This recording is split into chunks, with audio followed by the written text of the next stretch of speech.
How is it going, everyone? There's been a lot of talk about this potential PlayStation showcase that is scheduled to happen either at the end of this month and early in June. Either end of this month or early in June. We ain't getting two showcases in the span of a month. Let's get that out of the way. But nevertheless, want to talk a little bit about that, as one of the new rumors circulating this new showcase is the fact that Konami may be a big part of the showcase. We'll talk all about that. And I do want to give you guys a heads up that a definitive edition of a really solid game is due out today, an upgraded release on PlayStation 5 and Xbox Series. We'll talk that at the end of this video. But Andy Robinson tweeted out, I also heard a Sony showcase is happening in the usual late May, early June window with Konami stuff included. I'm not expecting Nintendo to do anything. Let's talk the PlayStation stuff. So obviously, there is definitely going to be a PlayStation showcase here, probably either at the end of this month or early June, and probably the main focal point of the showcase, you would have to imagine, would be centered around Marvel's Spider-Man 2. That is the game that they really have to hit home, and you can already kind of tell that the marketing push for that game is slowly beginning with the prequel comic dropping, Spider-Man Remastered getting its standalone release. I don't think anybody really has to worry about the game getting pushed to 2024. Find that incredibly unlikely to happen, and if it does get pushed to 2024, like, that means like PlayStation literally has like very little in terms of first party coming out this year. A lot of people keep talking about Final Fantasy 16. That is not a first party game. That is a game that Sony signed a exclusivity deal with, and it probably will be headed to PC at some point, maybe Xbox. Kind of doubt the Xbox thing, with how FF7 Remake is handled. But that's the thing with FF16. FF16 is not a PlayStation published title. It's a Square Enix published game. So there's that.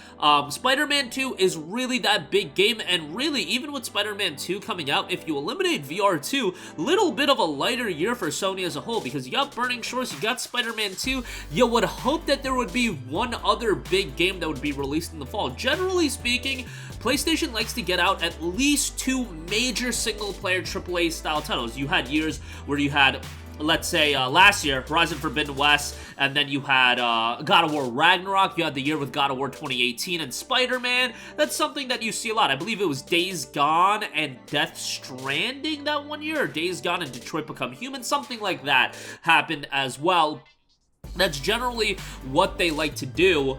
But we'll see if that happens. VR2 came out this year, they did have Burning Shores, etc., etc. But Spider-Man 2 is going to be the big showcase. Outside of that, there are a lot of other developers that have been relatively quiet. Ghost of Tsushima 2. Ghost of Tsushima came out all the way back in 2020. 3 years since the release of the first game. I think it's time we're going to see a teaser trailer of that. We also know Insomniac is working on Wolverine. I would have to suspect that that's probably going to be a early 2025 game, so I don't know if they want to drop an update on that. There is also whatever Guerrilla is working on. I doubt we'll hear about Horizon 3, but the idea of a Horizon Zero Dawn remaster or a Horizon multiplayer title, that seems to be something that's relatively likely. And there's a bunch of other studios, but circling back to the Konami thing, there have been rumblings of a new Castlevania title, and obviously the thing that's really making the rounds over the last few weeks is the Metal Gear Solid 3 remake, which will have some sort of PlayStation 5 exclusivity tied to it. Now, that makes sense because Konami is also publishing the Silent Hill 2 remake, and that does have PlayStation exclusivity tied to it. It will also be seeing a PC release, so with Metal Gear Solid 3, probably I would think that it's going to be across the board with Konami titles, that they're going to be PlayStation and PC exclusives, given that that's what's going on with Silent Hill 2, but you don't know that to be certain. This showcase really has to be a big event, and not only this showcase, but right around that same time frame, late May, early June, we already know the Xbox showcase is going to be happening on June 11th. It is absolutely paramount for both publishers, PlayStation and Microsoft, Sony and Microsoft, to have banger event on both ends. PlayStation, it's not as detrimental because they have been pretty consistent all generation long with Horizon, with God of War, with Ratchet & Clank. They still know the heart and soul of PlayStation comes with their compelling first-party experiences, and I think we're going to readily get that. I think there's a lot more pressure on Microsoft and Xbox, especially the abomination that Redfall ended up being, but PlayStation should have a decent amount of pressure as well, because while it is generally considered that they do have a great repertoire of first-party titles, 2023, if you weren't into VR2, it's been kind of light so far. Final Fantasy 16, again, that's just an exclusivity deal. We'll see how that ultimately turns out, but the Konami stuff, we'll see how that turns out as well, as far as, is it just a timed exclusive? Is it gonna be 1 year after that, and then they'll come to Xbox as well? I'm not big on the timed exclusivity stuff. It is what it is. I get it that you can make the argument, hey, Microsoft is acquiring Bethesda and all this stuff, like Starfield's an exclusive, etc., etc.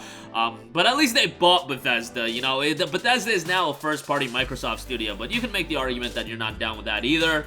I get it. I'm more so interested to hear about what Sony, the first-party studios, are working on, because we know Spider-Man 2, it's a foregone conclusion that that is going to get the big marketing push, but I'm hoping to hear, obviously, Last of Us Factions. Let's see if that's going to be a compelling multiplayer experience. What Guerrilla is working on the side of a multiplayer title, and some of these other multiplayer games. They clearly are going to be having a big focus on their multiplayer projects, but it's still something we don't know too much about. The showcase will be a good opportunity to delve into that as well, because for the guys that want a compelling single-player experience, you're gonna be able to have Spider-Man 2, you're probably gonna see some Konami stuff, and that's probably gonna be enough to get people that are more excited for the single-player stuff to be excited and be very satisfied. But the multiplayer side of things, I think this is a good time to unveil a couple titles, not just Last of Us Factions. Last of Us Factions is probably gonna be the imminent release, and that'll probably be happening in 2023, I'd imagine. If not, maybe some sort of early beta type release, but I want to see more outside of that. I do want to hear more about that Horizon multiplayer project, because I think that could be pretty interesting. But I want a combination of both single player and multiplayer, and I do believe we're going to get that. Lastly, I do want to quickly note that coming today, the Weird West Definitive Edition will be dropping on PlayStation 5 and Xbox Series. As of the recording of this video, it still has not been clarified whether or not this is a free upgrade, and generally speaking, when something like that happens, when it's not clarified that it's a free upgrade or not, I'm led to believe it's not a free upgrade. By the time you guys are watching this video, maybe it will have been clarified, and it is a free upgrade. It isn't. It would kind of suck if it's not a free upgrade. Like, Weird West, I really enjoyed. Devolver hooked me up with a review copy of the game. We have a review up on the channel, and I ended up really liking it. It was definitely sloppy in certain areas, but from the standpoint of, you know, decisions that have really big consequences in terms of how a game develops throughout its narrative and what happens in the game, Weird West did a tremendous job. You see a lot of games having decision-making, but how consequential is that decision-making? In Weird West, the decision-making is incredibly consequential. The gameplay is fine, and it's enjoyable, and there is a sizable amount of content on top of that. With decision-making being at the heart of the game, it does create a very replayable game as well, where you can go through it multiple times and have a compelling experience every time through, and a different experience every time through. So it's a worthwhile game to go through.